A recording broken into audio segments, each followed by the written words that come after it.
Vigraharaj second, Vigraharaj second. देखो, चौहान वंश की कुलदेवी की बात करें तो शाकंभरी माता, जो कहां पर है, सामर जयपुर में। ठीक करके उधर के चौहानों की कुलदेवी जीर्ण माता, चौहानों की आराध्य देवी जीर्ण माता। उधर जालोर में भी चौहान वंश है, जालोर पढ़ेंगे ना अपन, सोनगरा चौहान वंश पढ़ेंगे जालोर में। जालोर के चौहानों की कुलदेवी है आशापुरा माता। कहां पर है, कहां पर है ये? आशापुरा माता का मंदिर नाडोल पाली में। कहां पर है? नाडोल पाली। इसी का एक मंदिर है गुजरात में भी। कहां पर है? गुजरात।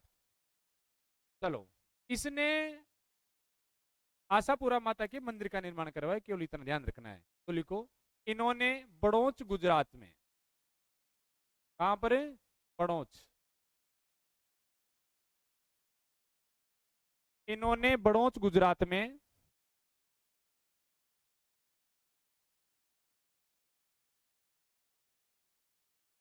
बड़ौच गुजरात में आशापुरा माता के मंदिर का निर्माण करवाया। आशापुरा माता के मंदिर का निर्माण करवाया। विग्रहराज से किनका एक छोटा सा राजा है, छोटे छोटे राजाओं की बड़ी बड़ी बातें पृष्ठभूमि में पढ़ रहे हैं अपन। वास्तविक इतिहास होगा अजयराज चौहान से। चौहान वंश का आरंभिक काल, निर्माण काल अजयराज चौहान से माना जाता है। इन्होंने किसका मंदिर बनवाया? आशापुरा माता का। कहां पर बनवाया? बड़ौच गुजरात में।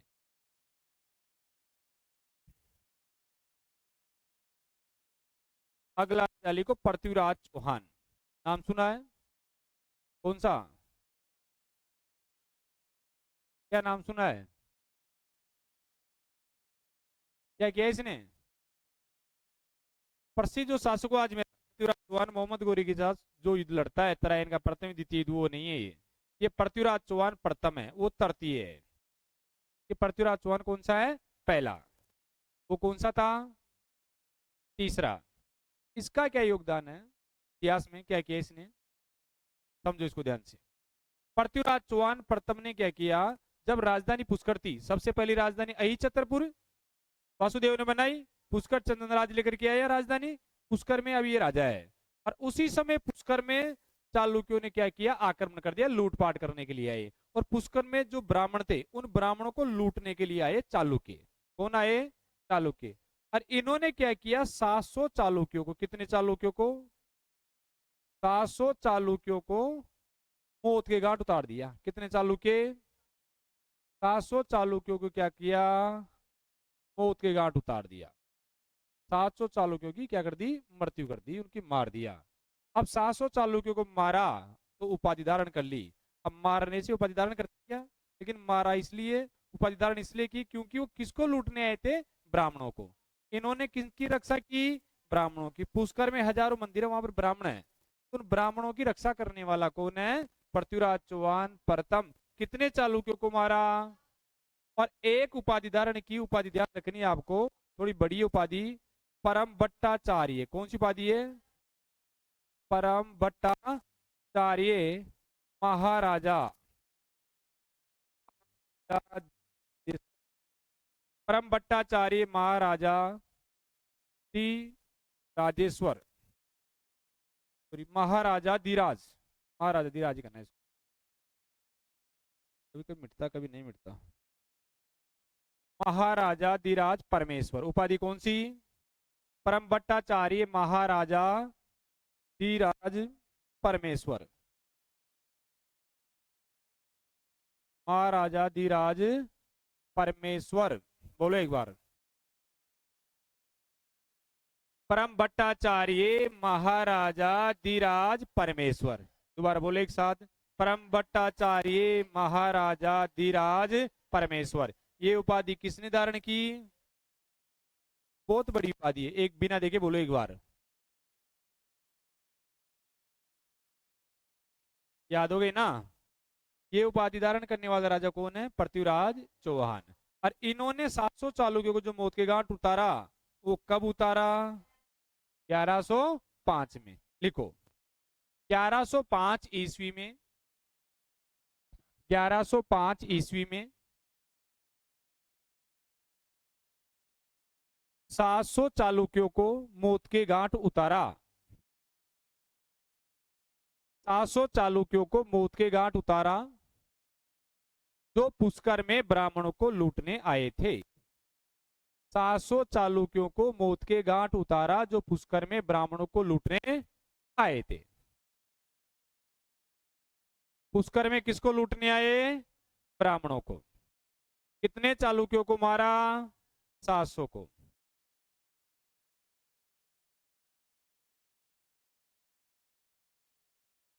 उपाधि लिखो इनकी।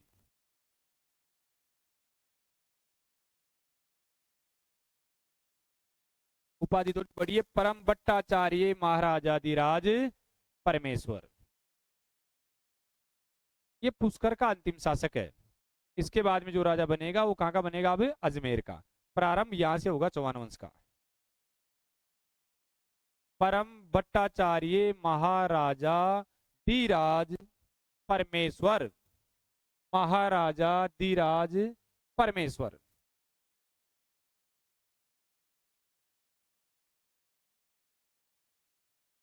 परम भट्टाचार्य महाराजाधिराज परमेश्वर। कर लिए? अब ध्यान से समझो। ये अब तक जो पढ़ रहे थे पृष्ठभूमि छोटे चौहान वंश के, जो से लेके पुष्कर तक का अपन इतिहास पढ़ा। अब इतिहास प्रारंभ होगा अजमेर का। कहाँ का इतिहास प्रारंभ होगा? अजमेर का। हेडिंग डालो अजमेर के चौहान। अजमेर के चौहान। और अजमेर का पहला कौन बना? बताओ अजमेर का पहला राजा कौन बना?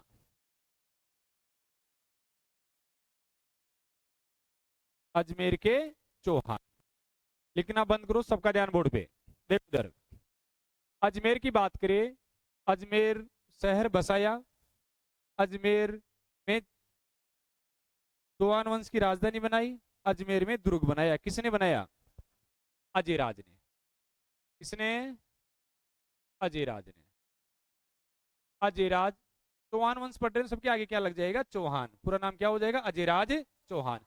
अजमेर का पहला राजा अजयराज चौहान। इसने अजमेर शहर बसाया, अजमेर को राजधानी बनाई, अजमेर में तारागढ़ दुर्ग बनवाया। आ गई बात समझ में? अजयराज के बाद में इसी का बेटा राजा बनेगा। और इसका बेटा कौन है? कौन है? आना जी। अरे कौन हो जाएगा? आना जी का दूसरा नाम आपने पढ़ा होगा अर्णोराज। अर्णोराज सुना ना? अर्णोराज चौहान। अजमेर का दूसरे नंबर का राजा कौन बनेगा? या कह सकते हैं कि आना जी। इसके 3 बेटे थे। कितने बेटे थे? ध्यान से ये पूरा डायग्राम समझ रहा हूं पहले। अजमेर का पहला राजा कौन सा है और आखिरी राजा कौन सा है, पूरे डायग्राम के माध्यम से सारे राजा लिखेंगे पहले, फिर एक एक को पढ़ेंगे। कितने बेटे? 3 बेटे थे। पहला बेटा जगदेव। पहला बेटा कौन सा था? बड़ा बड़ा कौन है? जगदेव। दूसरा बेटा बीसल देव। और दूसरा कौन सा है? बीसल देव। बीसल देव को ही कहते हैं विग्रहराज। बीसल देव को ही क्या कहते हैं?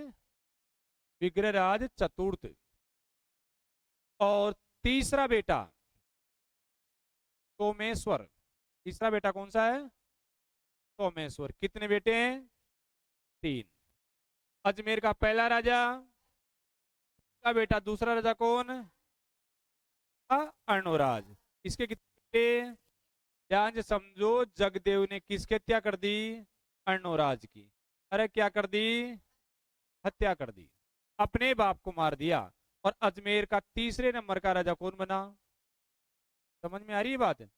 अपने पिता की हत्या करके राजा बन गया। पिता को मारा इसलिए क्या कहलाया? पितरहंता। क्या कहलाया? चौहान वंश का पहला पितरंता कौन है? चौहान वंश का पहला पितरंता जगदेव। अपने पिता की हत्या करने वाला बेटा क्या कहलाता है? पितरंता कहलाता है। समय निकला बीसल देव अर्थात विग्रहराज चतुर्थ को पता चला कि पिताजी की हत्या किसने की है। इसने किसकी हत्या कर दी? बात समझ में आ गई? कैसे मार करके राजा बन रहे हैं। इसने बाप को मारा, फिर इसको भाई ने मारा। और अजमेर का अगला राजा कौन बना? कौन से नंबर का? समझ में आ रही है बात? इधर जगदेव का एक बेटा था। किसका बेटा है? और उसका नाम है पृथ्वीराज। क्या नाम है? पृथ्वीराज चौहान। सबके आगे चौहान लगेगा। ये पृथ्वीराज चौहान सेकंड है। पहला चौहान पढ़ा था ना, 700 चालुक्यों को मारा था। ये कौन सा चौहान है? दूसरा। इधर बिसल देव का बेटा, इसका बेटा था अपर गांगे। कौन था? गांधी। अपर गांगे। कौन था? अपर गांगे। अपर गांगे जैसे बिसल देव की मृत्यु हुई तो अगला राजा 5वें नंबर का कौन बना? अपर गांगे। बात आ रही है समझ में? इधर पृथ्वीराज चौहान किसका बेटा है? इसने कहा अपर गांगे से, तेरे बाप ने मेरे बाप को मारा, मैं तुझे मारूंगा। बात समझ में आई ना आई? क्या बोला? तेरे बाप ने मेरे बाप को मारा है, अब इसका बदला तुझे मार करके लूंगा। इसने किसकी हत्या कर दी? अब समझ में रहेगा राजा ज्ञान बने यो इन मार बने, यो इन मार बने, यो इन मार बने। समझ में आ रही है ना कहानी? छठे नंबर का राजा कौन? पहले नंबर का, दूसरा, तीसरा, चौथा, पांचवा, छठा। समझ में आ रही है बात? ये निसंतान रहा। क्या रहा? निसंतान। इसके बच्चे नहीं हुए, जैसी करनी वैसी भरनी। अब इसने राजा किसको बना दिया? 7वें नंबर का राजा कौन अजमेर का?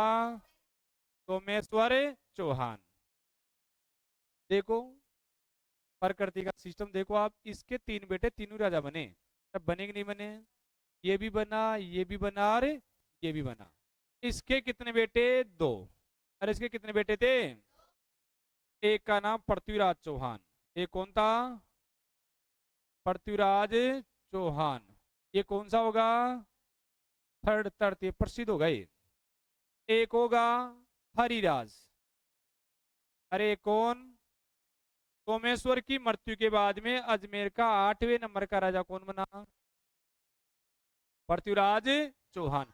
अंतिम राजा अजमेर का, पहला राजा। समझ में आ गया? अजमेर का चौहान वंश। चलो सबसे पहले कौन बना? फिर कौन बना? उसके बाद में फिर कौन? इसके बाद में फिर, फिर कौन बना? और फिर, और अंत, और तेरा चौहान क्या हो जाएगा? अंतिम राजा। वैसे अधिकार बाद में भी करेगा, लेकिन समझाऊंगा कैसे वो राजा नहीं बनेगा, अधिकार होगा केवल इसका ना। पहले डायग्राम को उतारो, फिर एक एक राजाओं को डिटेल से पढ़ेंगे।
तारो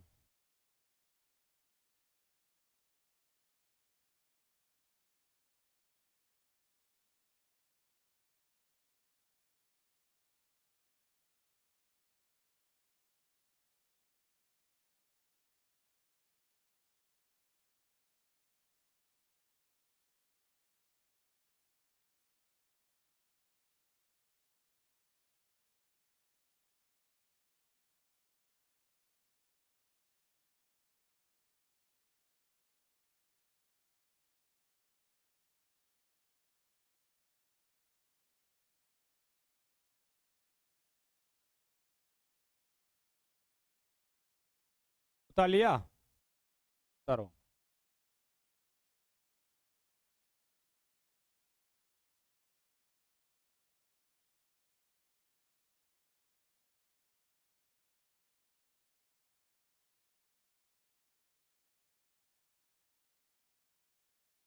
तीर जा रहा है ना उधर।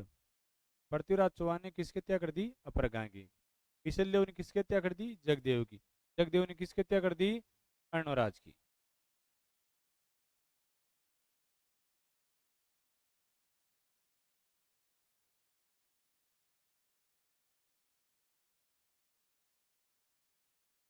पितरहंता चौहान वंश का पहला पितरहंता जगदेव।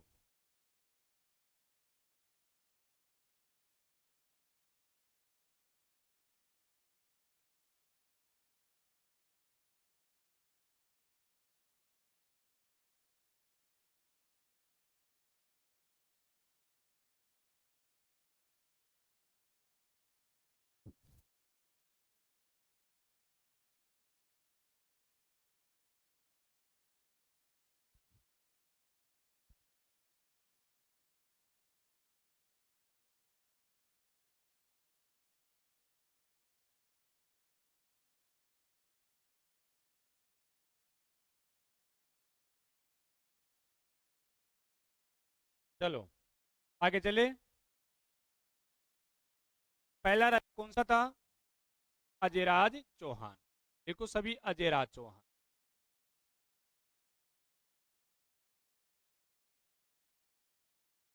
अजयराज चौहान।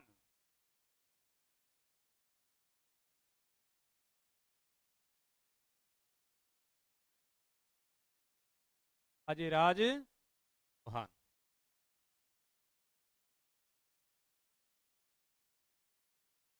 कब से कब तक राजा बनाए? तो वैसे माध्यमिक शिक्षा बोर्ड 1105 से मानता है, लेकिन ये वास्तविक इतिहासकार मानते हैं कि राजा बना 1113 से लेकर के 33। कब से कब तक बना? 1113 से 33। कई जगह इसको मानते हैं 1105 से 33 तक, तो आपको दोनों याद रखना। 1105 ऑप्शन ठीक है, 1113 भी ठीक है। जैसे राजा बना, राजा बनते ही इन्होंने क्या किया? अजमेर नगर बसाया। क्या बसाया?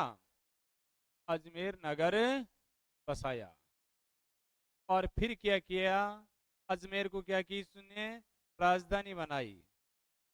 अजमेर को राजधानी बनाने वाला अब कौन है? अजयराज।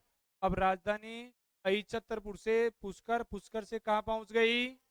अजमेर आ गई। तो लिखो, इन्होंने अजमेर नगर बसाया व अजमेर को राजधानी बनाया। उन्होंने अजमेर नगर बसाया व अजमेर को राजधानी बनाया।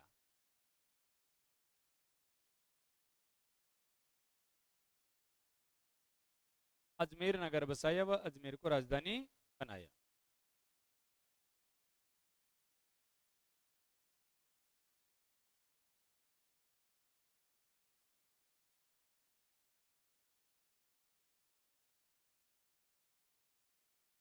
खेती का काम सबके फ्री हो गया होगा ना? क्या अभी बाकी है? हो गया।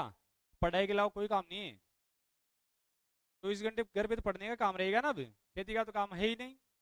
यहाँ पढ़ो, यहाँ से घर जाने के बाद पढ़ो, या घर पे भी काम रहता है? क्या काम रहता है घर पे?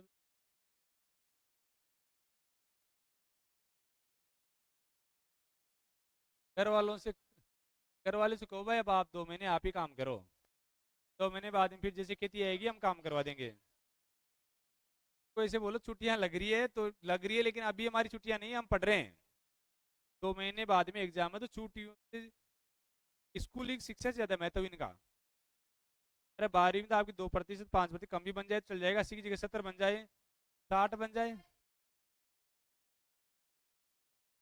आगे की पढ़ाई नहीं है। राजधानी किसको बना लिया? अजमेर को। ध्यान रखना, गोपीनाथ शर्मा ने इनके काल को चौहान वंश का आरंभिक काल कहा है। क्या कहा है? चौहान वंश का आरंभिक काल, निर्माण काल। इसको नोट लगा के लिखो, 2-3 चीजें लिख लो। चौहान काल, ये चौहान वंश का आरंभिक,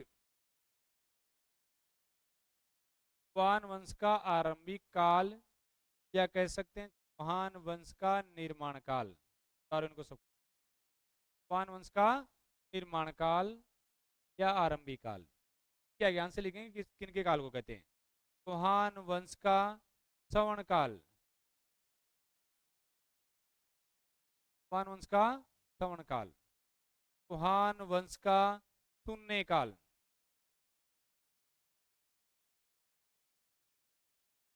देखो, आरंभिक काल और निर्माण काल की बात करें तो इसमें आंसर आएगा अजयराज के काल को कहते हैं, अजयराज के काल को। चौहान वंश का सवर्ण काल कहते हैं बीसल देव के काल को। किसके काल को कहेंगे? बीसल देव के काल को। चौहान वंश का शून्य काल कहलाएगा रणथंभौर में पढ़ेंगे प्रहलाद का काल।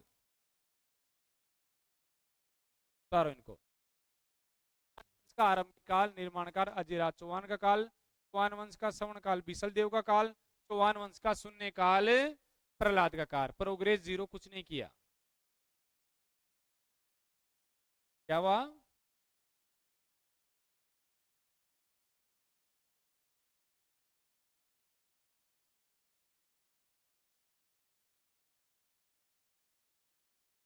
काल किसका काल? सवर्ण काल, प्रारंभिक आरंभिक काल अजयराज चौहान के काल को कहते हैं। तारो,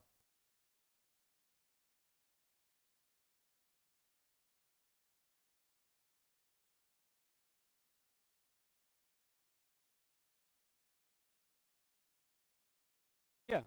चलो, अजयराज चौहान जैसे राजा बना तो इसने स्वयं के नाम पर चांदी के सिक्के चलाए, और वो सिक्के चलाए चलाए जो अजय प्रिय दम्स नाम से। किस नाम से चलाए? अजय प्रिय दम्स नामक चांदी के सिक्के चलाए। कौन से सिक्के चलाए? अजय प्रिय दम्स, अजय प्रिय दम्स नामक चांदी के सिक्के। लिखो, अजय राज चौहान ने अजय प्रिय दम्स नामक चांदी के सिक्के चलाए। अजय प्रिय दम्स नामक चांदी के सिक्के। किसके सिक्के चलाए? चांदी के सिक्के। और अपनी पत्नी, पत्नी का नाम है सोमलेखा। क्या नाम है? सोमलेखा या सोमलवती। सोमलेखा नामक चांदी के सिक्के चलाए। खुद के नाम पर भी चांदी के सिक्के चलाए, पत्नी सोमलेखा के नाम पर भी चांदी के सिक्के चलाए। सोमलेखा नाम से चांदी के सिक्के चलाए, खुद के नाम से अजय प्रिय दम्स नामक चांदी के सिक्के चलाए।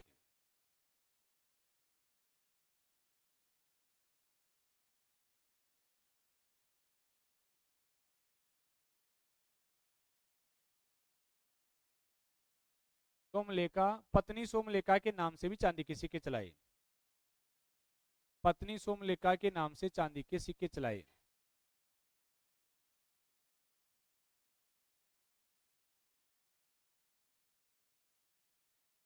किस नाम से चलाए? सोमलेखा के नाम से ना। देखो इधर, अंतिम समय में ये सन्यास ले लेते हैं और सन्यास लेकर के पुष्कर में तपस्या करने लगते हैं। जब पुष्कर में तपस्या कर रहे थे उसी समय वहां पर तुर्की आक्रमण हो जाते हैं, और तुर्की आक्रमणकारियों का सफलता मुकाबला कौन करता है? अजयराज। क्योंकि राजा इनके बेटे को बना देते हैं अर्णोराज को, वो सामना नहीं कर पाता तो इनको जाकर के कहते हैं सैनिक बोले महाराज हाथ में तलवार उठाओ, राम राम बाद में जप लेना, तपस्या बाद में कर लेना, पहले तुर्की आक्रमणकारियों को सामना करो। तुम्हारा देश धर्म, देश ही सुरक्षित नहीं है तो धर्म का क्या करोगे? पहले रक्षा है देश की रक्षा करना। इन्होंने तलवार उठाई, तुर्की आक्रमणकारियों का सामना किया, इस लड़ा इनका सिर कट गया पुष्कर में। कहाँ कट गया? जैन का मंदिर बना है। कहा जाता है कि इनका सिर कटने के बाद में दृढ़ से ही इन्होंने युद्ध लड़ा और तुर्की आक्रमणकारियों को खदेड़ते खदेड़ते खदेड़ते चले गए अंजार तक। अंजार पड़ता वर्तमान में गुजरात में। वहां इनकी दड़ गिरी। जैन का मुख्य मंदिर बना हुआ है। अतः इनको अंजार का धनी कहते हैं। क्या कहते हैं? अंजार का धनी। बोले गुरु दड़ कैसे गई? चली जाती थी, है ना? तो लिखो, इनको अंजार का धनी भी कहते हैं। इनको अंजार का धनी भी कहते हैं।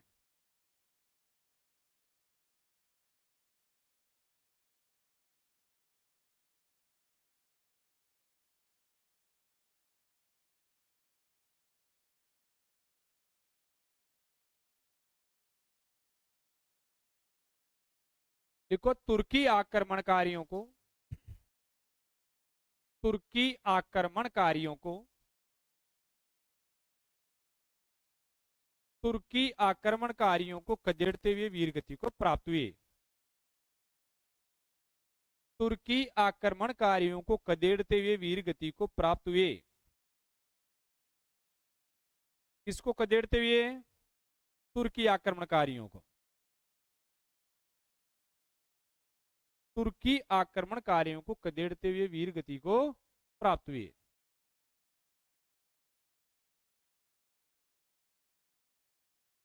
अगला राजा चौहान वंश का कौन बनेगा? अरे इसकी तो मृत्यु, किसका बेटा बनेगा? अर्णोराज या अनाजी का? दो, अगला राजा बना अर्णोराज। अर्णोराज चौहान। अर्णोराज चौहान। और अर्णोराज चौहान राजा बने 1133 से लेकर के 55 तक। कब से कब तक बना? 33 से लेकर के 55 तक। यहाँ पर 55 आते आते इनकी हत्या कौन कर देता है? इनका बेटा। और बेटा कौन है? जगदेव। क्या कहलाता है? चौहान उसका पहला पितरंता कहलाता है। देखो, पहली लाइन लिखो इसमें, इनके काल में तुर्की आक्रमण हुए। इनके काल में कौन से आक्रमण हुए? तुर्की आक्रमण हुए।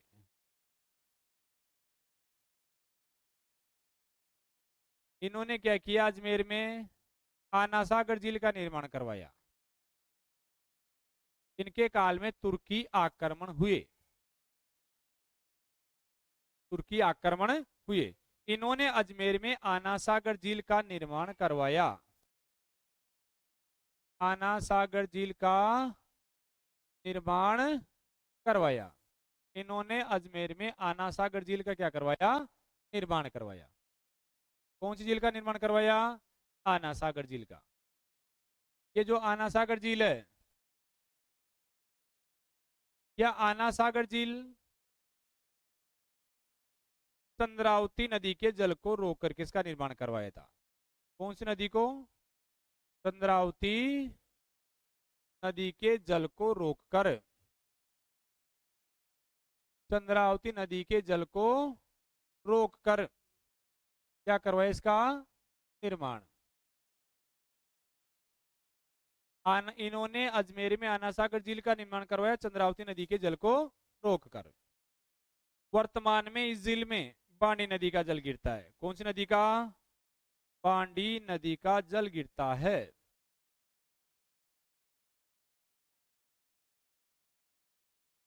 बांडी नदी का जल गिरता है। वर्तमान में इस झील में बांडी नदी का जल गिरता है।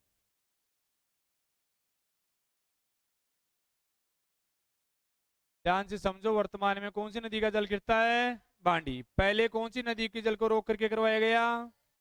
किसका निर्माण करवाया? कहां पर ये? अजमेर में। निर्माण किसने करवाया? अर्णोराज ने। सबने लिख लिया यहां तक?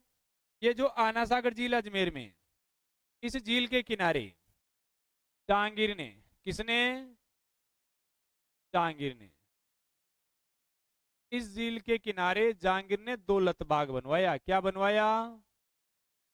दौलत बाग बनवाया। लिखो, इस झील के किनारे जहांगीर ने, हाँ, इस झील के किनारे जहांगीर ने दौलत बाग का निर्माण करवाया, जिसे वर्तमान में सुभाष उद्यान कहते हैं। इस दौलत बाग को वर्तमान में क्या कहते हैं? सुभाष उद्यान कहते हैं। इस दौलत बाग का नाम वर्तमान में क्या है? सुभाष उद्यान। लिख लो। हाँ, दौलत बाग तो कहते हैं लेकिन सुभाष उद्यान भी कहते हैं। इस झील के किनारे जहांगीर ने दौलत बाग का निर्माण करवाया जिसे वर्तमान में सुभाष उद्यान कहते हैं। इस झील के किनारे जहांगीर ने दौलत बाग का निर्माण करवाया जिसे वर्तमान में सुभाष उद्यान कहते हैं।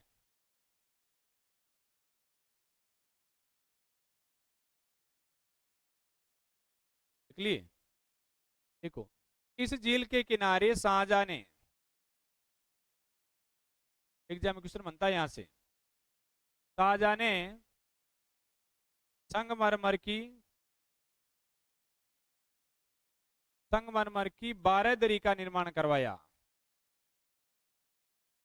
संगमरमर की 12 दरी का क्या करवाया?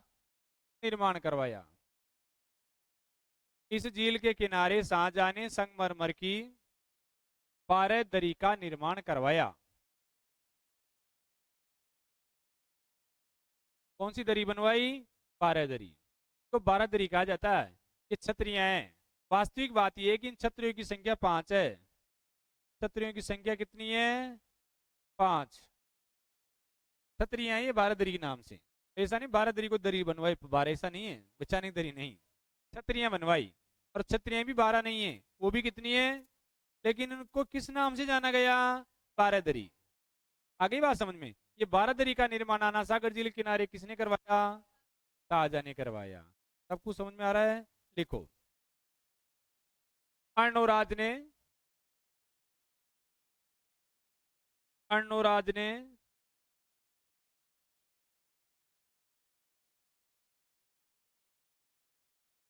चालुक्य शासक जयसिंह, चालुक्य शासक जयसिंह सिद्धराज, चालुक्य शासक जयसिंह सिद्धराज की पुत्री कांचन देवी से विवाह किया। चालुक्य शासक जयसिंह सिद्धराज की पुत्री, जयसिंह सिद्धराज की पुत्री कांचन देवी से क्या किया? विवाह किया। कांचन देवी से विवाह किया। अर्णोराज ने चालुक्य शासक जयसिंह सिद्धराज की पुत्री कांचन देवी किया विवाह कर लिया। तो इनकी पत्नी का नाम पूछे तो आपको क्या आंसर देना है? कांचन देवी। किसकी पुत्री है? जयसिंह सिद्धराज की पुत्री है।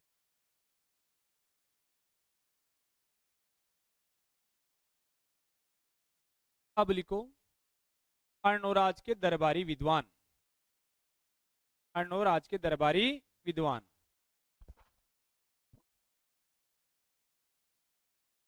एक का नाम है देवबोध। क्या नाम है? देवबोध। एक विद्वान का नाम है धर्मघोष। देवबोध व धर्मघोष दोनों किसके दरबारी विद्वान हैं? अर्णोराज के दरबारी विद्वान।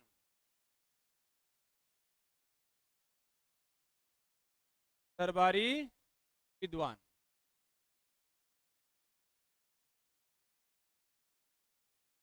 किसके दरबारी विद्वान है? कौन कौन है? देखो, अर्णोराज ने पुष्कर में आदिवरा मंदिर का निर्माण करवाया। अर्णोराज ने पुष्कर में आदिवराह मंदिर का क्या करवाया? निर्माण करवाया। अर्णोराज ने पुष्कर में आदिवराह मंदिर का निर्माण करवाया। और ध्यान से समझना है, जो आदिवरा मंदिर है, ये जो आदिवरा मंदिर है, इसकी मूर्ति को तुड़वा करके जहांगीर ने पुष्कर झील में फिकवा दिया था। कहां पर फिकवा दिया? पुष्कर झील में। किसने फिकवाया? जहांगीर ने। कहां पर फिकवाया? पुष्कर झील में। तो लिखना नहीं, केवल समझना है, इतना लिखना है आपको, इतना लिखना। अर्णोराज ने पुष्कर में किसका निर्माण करवाया? वरा नगरी किसे कहते हैं? बताओ। वराह नगरी। वरा नगरी 12 को कहते हैं। वरा मंदिर चित्तौड़गढ़ दुर्ग में महाराणा कुंभा ने उसका निर्माण करवाया था। अरे बात समझ में?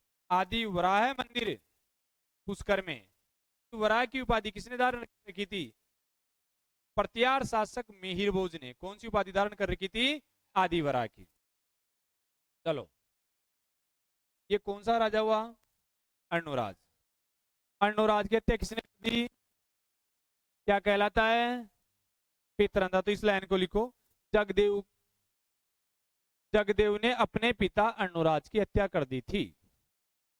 जगदेव ने अपने पिता अर्णोराज की हत्या कर दी थी।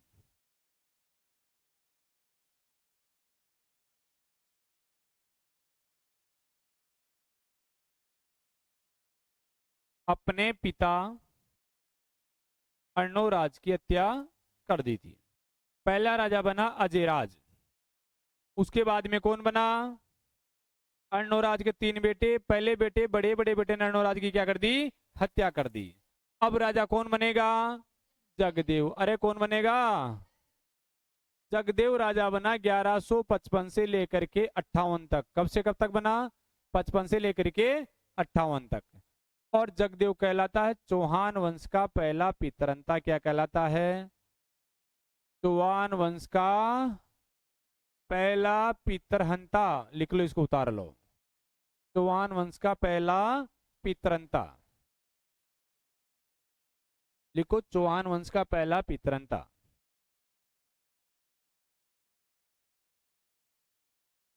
जगदेव की हत्या बीसल देव ने की थी। किसने की थी? बीसल देव। जगदेव की हत्या किसने की? बीसल देव ने। उतार लो। जगदेव चौहान वंश का पहला पितरंता कहलाता है। जगदेव की हत्या किसने कर दी? बीसल देव। पढ़ दे लाई, कुछ नहीं इसमें, आगे पढ़ेंगे। बीसल देव विग्रहराज को।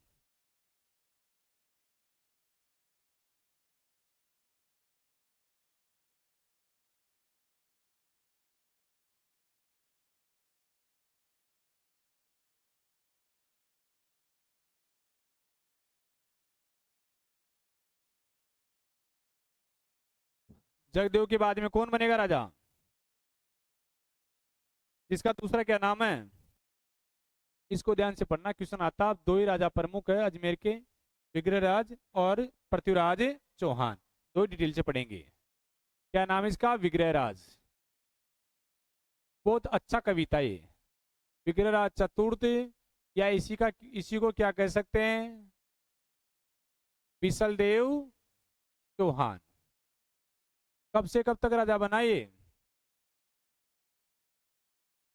बताओ। ये तो बताया ना भाई, 1158 में बनेगा। 63 तक, 1158 से 1163 तक अजमेर का राजा कौन रहा? बिसलदेव चौहान। ये स्वयं विद्वान था, विद्वानों का आश्रय दाता था, अच्छी अच्छी कविताएं लिखता था, इसलिए इसको उपाधियां मिली हुई थी। इनकी उपाधि की अगर बात करें, समझ लो अब ध्यान से, इनकी जो उपाधियां थी, एक उपाधि तो मिली हुई थी कटिबंधु की। कौन सी उपाधि?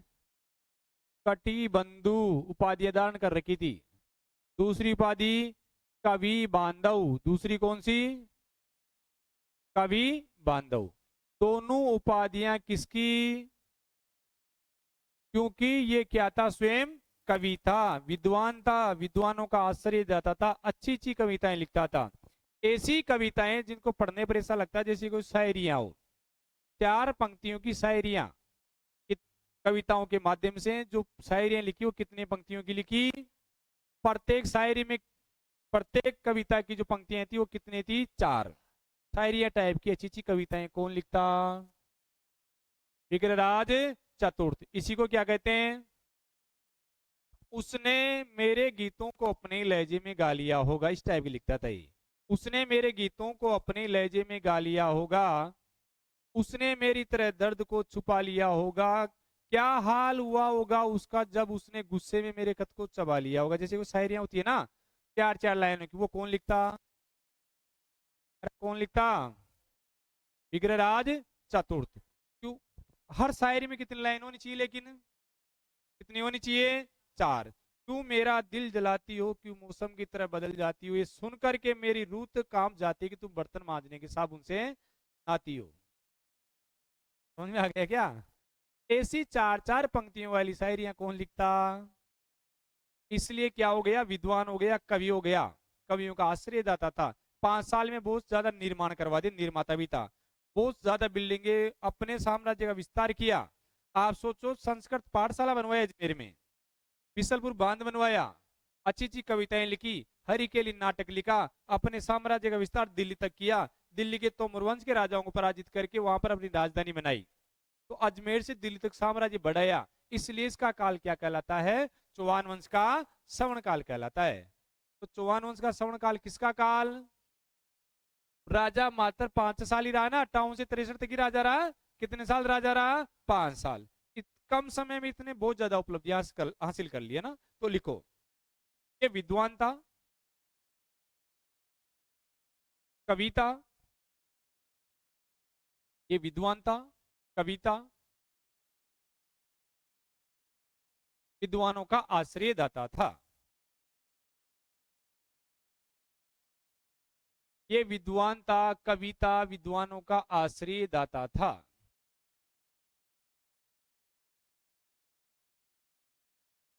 ये विद्वान था, कविता, विद्वानों का क्या था? आश्रयदाता।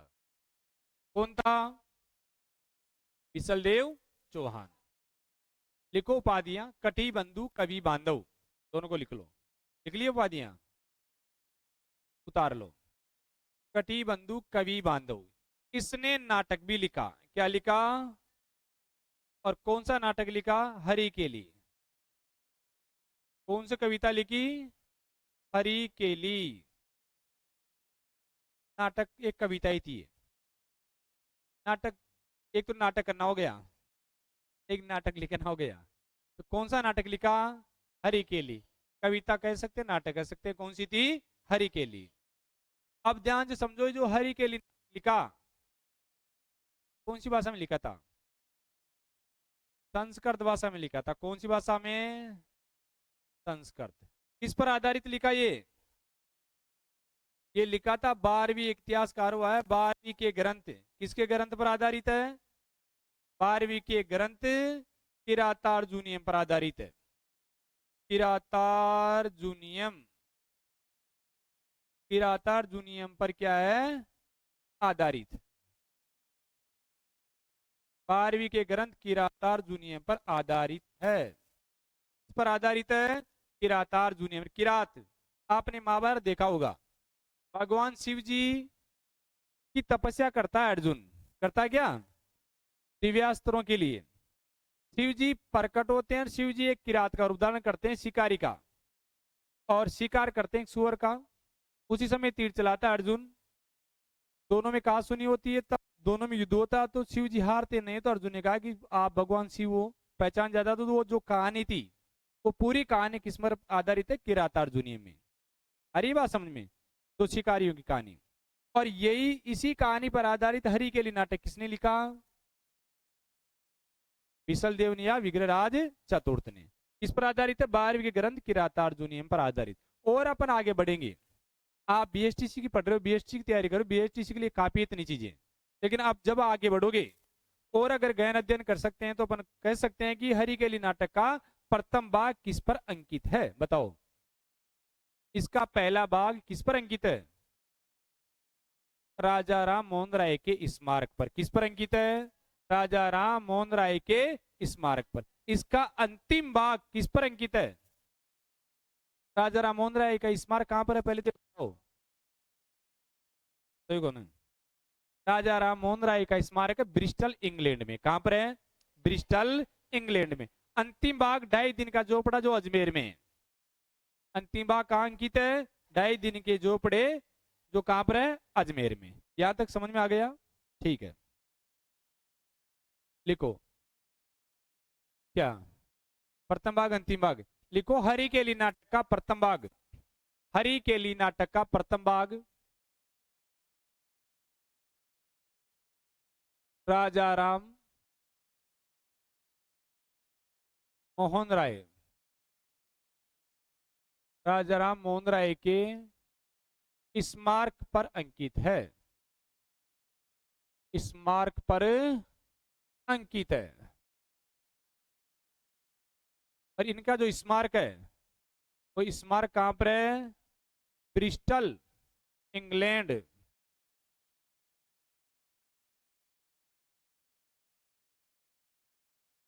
इसका अंतिम भाग 2.5 दिन के झोपड़े पर अंकित है, 2.5 दिन के झोपड़े पर।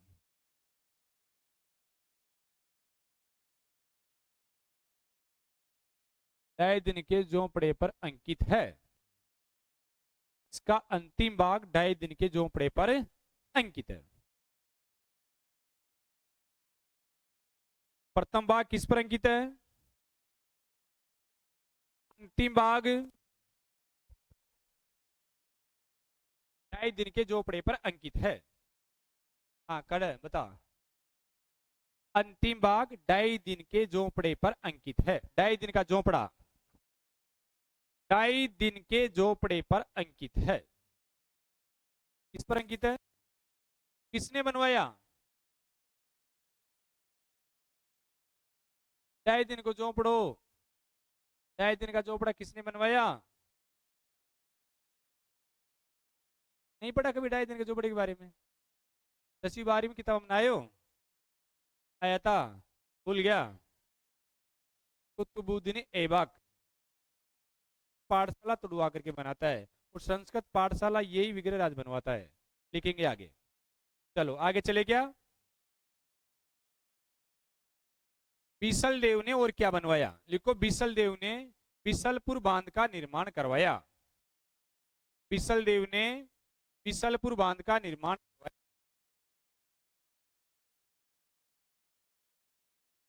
बिसलपुर बांध का क्या करवाया? निर्माण करवाया।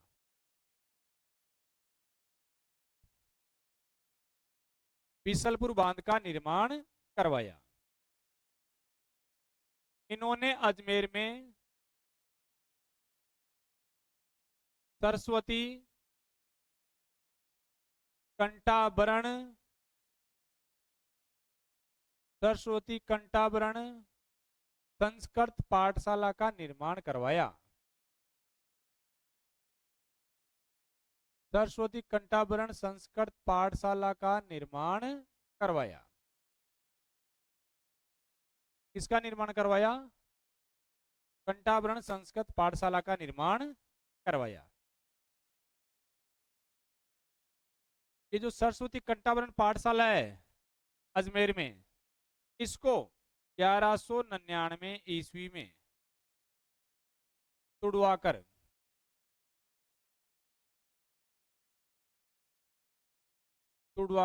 कुतुबुद्दीन ऐबक ने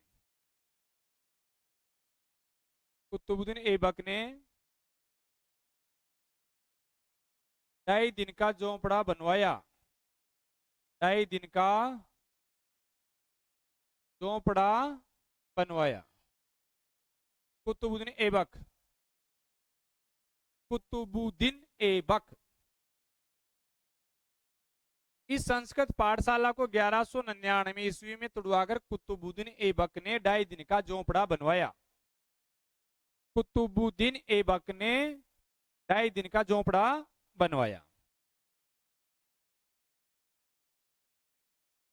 कितने दिन का झोंपड़ा बनवाया? 2.5 दिन का। किसने बनवाया? कुतुबुद्दीन ऐबक ने।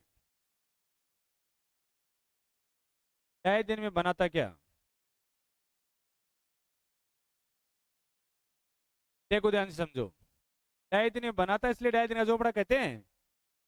एक इतिहासकार ब्राउन, एक जॉन मार्शल साहब कहते हैं, जॉन मार्शल ये कहता है कि 2.5 दिन में बना, इसलिए 2.5 दिन का झोंपड़ा कहलाता है। बात समझ में आ गई? पर्सी ब्राउन कहते हैं कि 2.5 दिन में नहीं बना। यहाँ पर पंजाब शाह नाम का कोई संत है, उसकी याद में 2.5 दिन का उर्स लगता है, मेला लगता है। क्या लगता है? उर्स। कितने दिन का लगता है? 2.5 दिन का, इसलिए इसको 2.5 दिन का झोंपड़ा कहते हैं। दोनों ने अलग अलग परिभाषाएं दे दी। एक ने कहा, जॉन मार्शल ने क्या कहा? 2.5 दिन में बना, इसलिए क्या कहलाता है? 2.5 दिन का झोंपड़ा।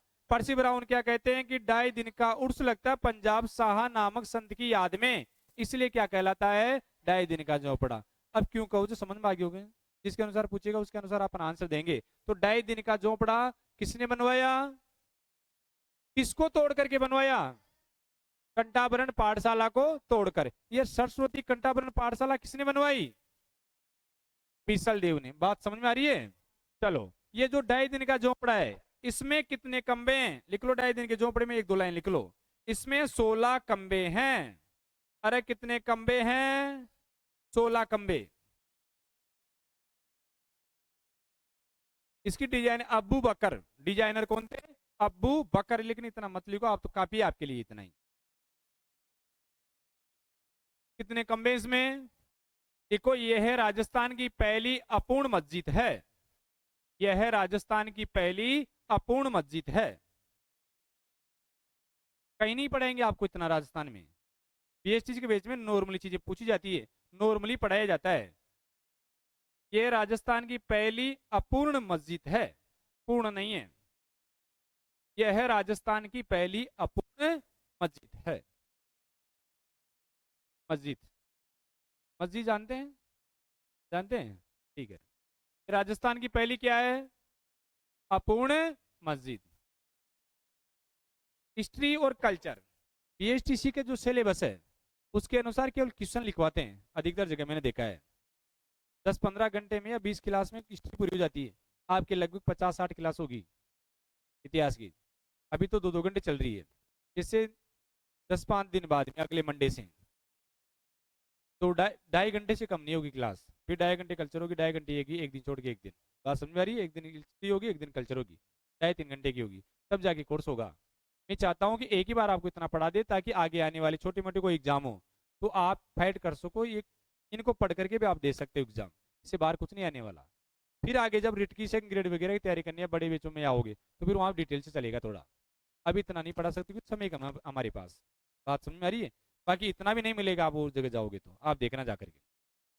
चलो, कितने कमबे हैं, 16। अब्बू बकर इनके डिजाइनर है। 2 मार्च 2.5 दिन में बनने के कारण 2.5 दिन का झोपड़ा बोल दिया, और एक ने पंजाब साथ संत की याद में 2.5 दिन का उर्स लगता है इसलिए 2.5 दिन का झोपड़ा बोल दिया। राजस्थान की पहली मस्जिद कौन सी है, 2.5 दिन का झोपड़ा। लेकिन ये क्या है, अपूर्ण मस्जिद, पूर्ण नहीं है। अब क्वेश्चन बनता है कि राजस्थान की पहली पूर्ण मस्जिद कहां पर है, ये तो अपूर्ण हुई ना, पूर्ण मस्जिद कहां पर है। नोट लगा के लिखो, राजस्थान की पहली पूर्ण मस्जिद, राजस्थान की पहली पूर्ण मस्जिद, राजस्थान की पहली पूर्ण मस्जिद।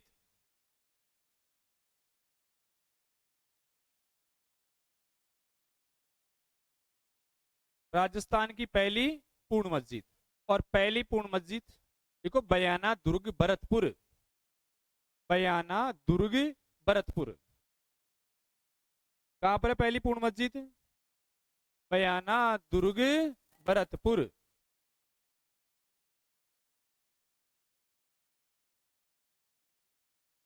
बयाना दुर्ग भरतपुर। देखो, बीसल देव ने दिल्ली के, बीसल देव ने दिल्ली के, बीसल देव ने दिल्ली के तोमर वंश के राजाओं को पराजित करके, तोमर वंश के राजाओं को पराजित करके दिल्ली को अपनी राजधानी बना लेता है, दिल्ली को अपनी राजधानी बनाई।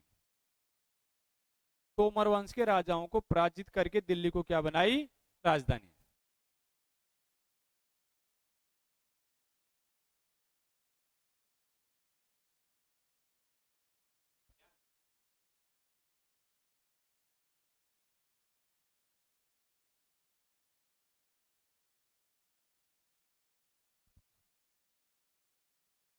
क्या हुआ,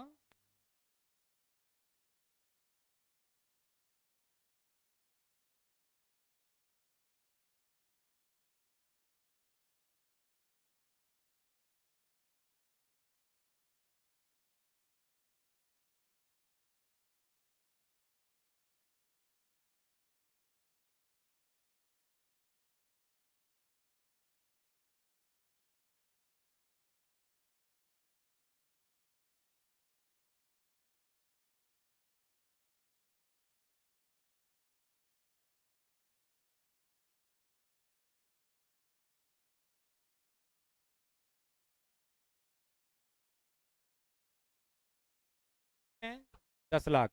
अब 10 लाख से ज्यादा बच्चे फॉर्म भरेंगे, कंपटीशन इतना हाई हो जाएगा कि 25,000 अपनी सीट होती है राजस्थान में। कितना पढ़ना पड़ेगा? 15 घंटे रोज पढ़ाई करनी पड़ेगी आपको। और 15 घंटे के साथ साथ कोचिंग में सिलेक्टेड टीचरों से पढ़ना होगा। सिलेक्टेड चीजें पढ़नी होगी। 2 महीने का टाइम है आपके पास। अब 2 महीने में जो काम की चीजें अपने एग्जाम की दृष्टि से महत्वपूर्ण चीजें वो पढ़ोगे और थोड़ा डिटेल से पढ़ोगे, तब जाके सिलेक्शन होगा। ऐसा नहीं है कि स्कूल से उठ करके कोई टीचर आकर के पढ़ा रहा है तो उसको स्कूली ज्ञान है, तो स्कूल ज्ञान इधर चलता ही नहीं, कंपटीशन में चलता गया। ये पढ़ाई बिल्कुल अलग है। कहानी के तौर पर पूरा क्रम से चलती है। इतिहास क्रमबद्ध तरीके से पढ़ेंगे तब जाके समझ में आता है। क्रम से चल रहा है कि नहीं चल रहा, बात समझ में आ रही है ना? तो यहाँ से क्वेश्चन आप मॉडल पेपर पढ़ा करो। मॉडल पेपरों में पढ़ दोगे तो आपको पता चलेगा कि क्वेश्चन कैसे बनते हैं। अब जब यहाँ पढ़ने के बाद में ये टॉपिक अगर मॉडल पेपरों में इन टॉपिकों में से कोई क्वेश्चन आता है तो उस क्वेश्चन को आप तुरंत हल कर दोगे, क्योंकि आपने चीजें पढ़ ली ना। अब यहाँ से क्वेश्चन बनता तो हल करोगे करोगे। तो 1 जिस दिन पूरा हो जाएगा आप मॉडल पेपर हल करना कर जाके, तो 1 में आपका क्वेश्चन गलत होगा ही नहीं, क्योंकि हमें पता है कि क्वेश्चन कैसे आते हैं, उस तरीके से आपको पढ़ा रहे हैं। तो ये ज्ञान अभी छोटे बच्चों में कम होता है कि मुझे कहाँ पढ़ना है, कैसे पढ़ना है, कितना घंटे पढ़ना है। मायना ये नहीं रखता कि आप कितने घंटे पढ़ रहे हो सिलेक्शन पर। मायना ये रखता है सिलेक्शन, आधार सिलेक्शन इस आधार पर होता है कि आप पढ़ क्या रहे हो। बात समझ में आ रही है? सिलेक्शन किस आधार पर होता है? आप क्या पढ़ रहे हो, पढ़ क्या रहे हो आप। अब एक तो ये हुआ कि इतना कचरा पढ़ रहे हैं, काम का कुछ नहीं है। एक ये हुआ कि इतना ही पढ़ रहे हैं लेकिन वो सिलेक्टेड चीजें, काम की चीजें पढ़ रहे हैं, तभी तो सिलेक्शन होगा। और जो टीचर आपको पढ़ाएंगे वो सारे के सारे टीचर 10 साल से ज्यादा अनुभव सबको। कोटा से जो टीचर आएंगे उनको लगभग 20 साल हो गए पढ़ाते हुए। पॉलिटिकल पढ़ाने आएंगे वो, 1-2 दिन में आने वाले हैं। जो टीचिंग एटीट्यूड पढ़ाएंगे आपको एडीजी, वो 10 साल से बूंदी पढ़ा रहे हैं। तो जो गुरु पढ़ाने आए थे वो करीबन 15 साल से कोचिंग चलाते थे टोंक में। 15 साल से मैं पढ़ा रहा हूँ। तो ये सारी टीम आज दिन तक RS first grade second grade सारे बच्चों में पढ़ाती है। सारे बैच पढ़ा दिए, लाखों बच्चों को पढ़ा दिए। तो इनको अनुभव है कि पढ़ाना क्या है, कैसे पढ़ाना है, बच्चों का क्या काम का है। आपको तो पता ही नहीं है ना क्या पढ़ाना है। हम जो पढ़ा के चले गए आप तो विश्वास करते हो, बोले गुरु जी सही पढ़ा रहे हैं, चाहे हम गलत पढ़ा रहे हैं तो भी सही पढ़ा रहे हैं। बात समझ में आ रही है? इस चीज का ध्यान रखना जरूरी है। और जब सिलेक्शन होगा, अपने सारे बच्चों का सिलेक्शन होगा अगर आप घर जाके पढ़ोगे तो। और आप ही 4 लाख गुरु जी में कत्ते ने पढ़ा लो, मार्क्स सिलेक्शन कर रहे बताओ, ऐसा हो सकता है ना? तो फिर नहीं होगा। आप चाहोगे कि हमारा सिलेक्शन होना चाहिए, हम तैयारी करेंगे जैसे आप पढ़ा रहे हैं वैसे रोज घर जाके पढ़ेंगे, तो सिलेक्शन की गारंटी हमारी है, 100% होगा। सारे सब्जेक्ट क्रमबद्ध तरीके से क्रम से पढ़ेंगे, एक भी टॉपिक नहीं छोड़ेंगे आपका। लेकिन शर्त यह है कि आपको घर जाके पढ़ना है। फिर देखना आपके सबके 500 से ऊपर नंबर आ जाएंगे, लेकिन पढ़ना तो पड़ेगा ना। आज मैं पढ़ा रहा हूँ अन्नोराज, अन्नोराज ने संस्कृत पाठशाला बनवाई, अन्नोराज ने बिसलपुर बांध बनवाया। बात समझ में आ रही है ना? अन्नोराज कविता विद्वान था, कटिबंधु कवि बांधव की उपाधि मिली। अभी एग्जाम में आ गया यार, अब मैंने आपको पढ़ा दिया, बार बार बुलवा रहा हूँ, और फिर भी आप वहां नहीं करके आए। तो घर जाके पढ़ोगे नहीं, किताब कॉपी कोई फेंक दोगे, घर जाके मोबाइल देखोगे, तो फिर पास होगे क्या? नहीं होगे ना। मेरी गारंटी है हिस्ट्री कल्चर में इस कॉपी से बाहर एक भी क्वेश्चन नहीं जाएगा। 30 क्वेश्चन आने हिस्ट्री कल्चर के, लेकिन शर्त यह है कि आप पढ़ो। पढ़ना आपको, याद आपको करना है। ठीक है, कहां तक पढ़ लिया?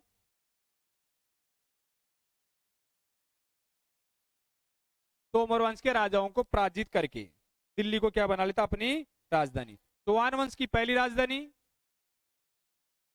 आई छतरपुर, दूसरी राजधानी अजमेर के चौहानों की बात चल रही है, तीसरी। अब ये कहां ले जाता है? दिल्ली ले जाता है। अपने साम्राज्य का बहुत बड़ा विस्तार करता है, इसलिए इसका क्या काल क्या कहलाता? चौहान वंश का सवर्ण काल। पहले लिखवा दिए, क्या कहलाता है? सवर्ण काल कहलाता है। अब इसके बाद में छोटे छोटे राजा बने जिनका जो ज्यादा महत्व नहीं है, और अगला राजा अपन पढ़ेंगे कोहली को, पृथ्वीराज चौहान तृतीय।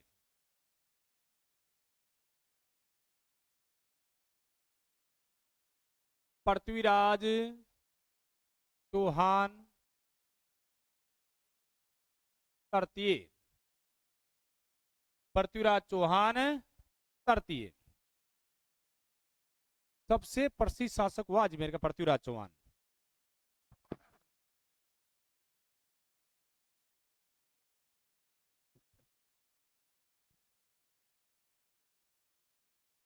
पृथ्वीराज चौहान तृतीय।